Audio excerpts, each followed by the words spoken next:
recently discovered that your ex-boyfriend slash Dom has had access to your Facebook account for the last 7 years,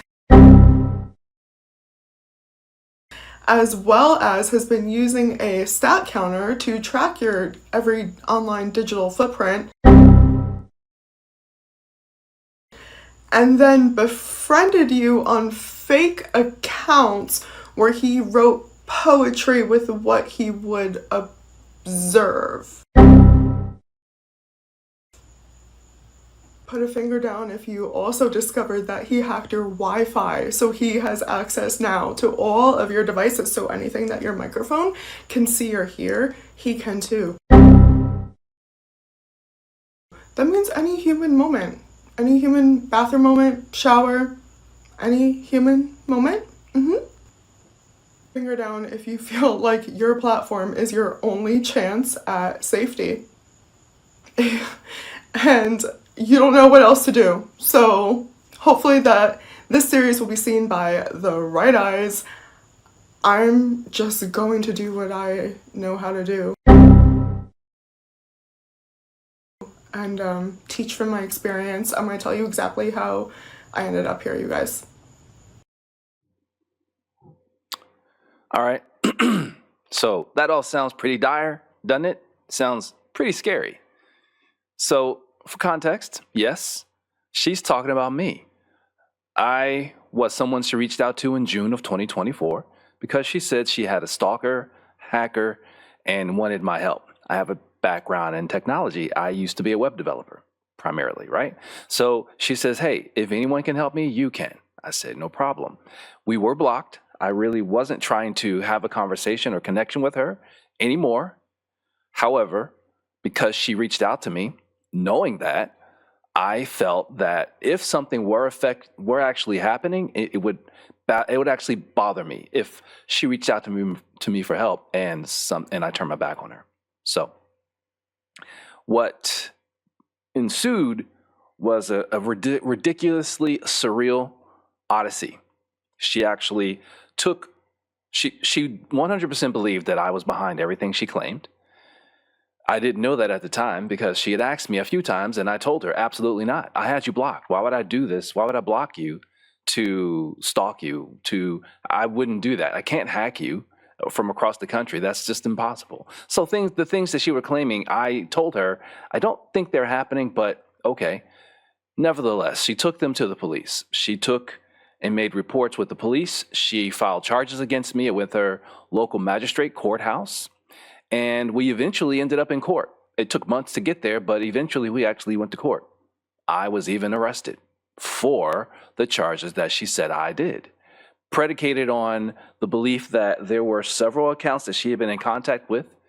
She thought that they were operated by the same person, and eventually that same person became me. Somehow it all morphed into me doing it. I don't know how. It still doesn't make sense to me.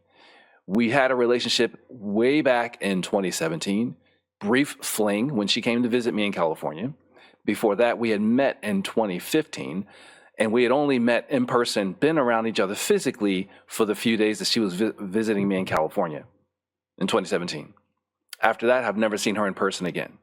And we were to have on and off interaction online ever since. The majority of the time of the interactions, I would block. I would end up blocking her because I just didn't want to have to deal with her. But nevertheless, that was the pattern between us. So she reaches out to me in June of 2024, asking me for help, only to turn around and blame it all on me.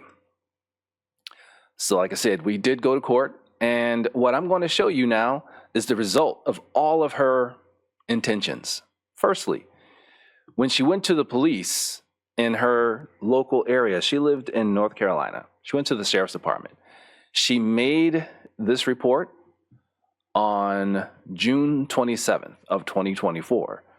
The report was taken by Detective Ham, and I actually ended up calling this detective myself. They never reached out to me. I reached out to them because when I discovered that, and I discovered what she was doing, because she was making her videos on TikTok. So I was like, wait, this is crazy. None of this makes sense.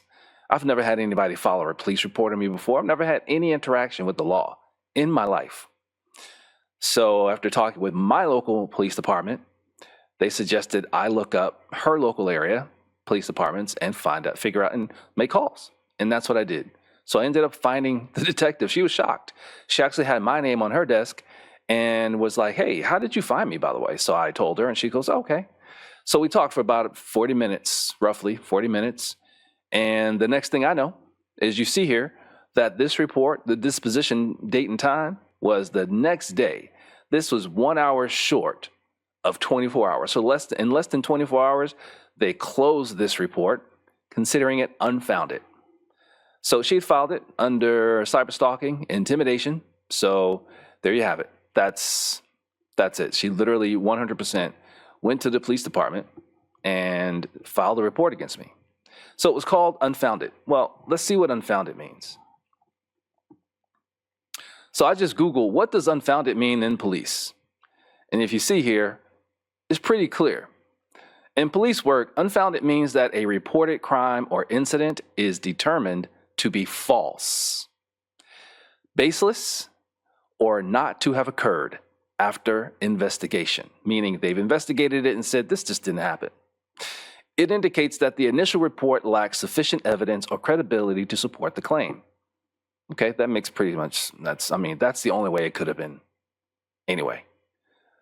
All right, so further breakdown is that the core meaning of unfounded is that the reported incident simply didn't happen or was fabricated. Well, no evidence. An unfounded finding means investigators found no evidence to support the claim and in some cases found evidence to the contrary. That's a story for a different video because I was actually informed that there were suspicious things they found. Let me explain to you what I mean by they. The sheriff's department, when she went to them and made this claim, she gave them unfettered access to her Facebook and other areas. I don't know all of them. But nevertheless, they had full access to everything online for her. And in looking through all of that, found no evidence that she was hacked, that she had been cyberstalked, let alone by me. But I was later told, and I don't know the details because I wasn't trying to get that info. Probably should have. But basically, when they looked through her stuff, they found no evidence that anything had been hacked or that there was any cyberstalking taking place, specifically from me. But they found other things that were questionable regarding her. I don't know what those were because, like I said, I didn't inquire. But nevertheless, that's what I know. All right, so you understand. So from the police's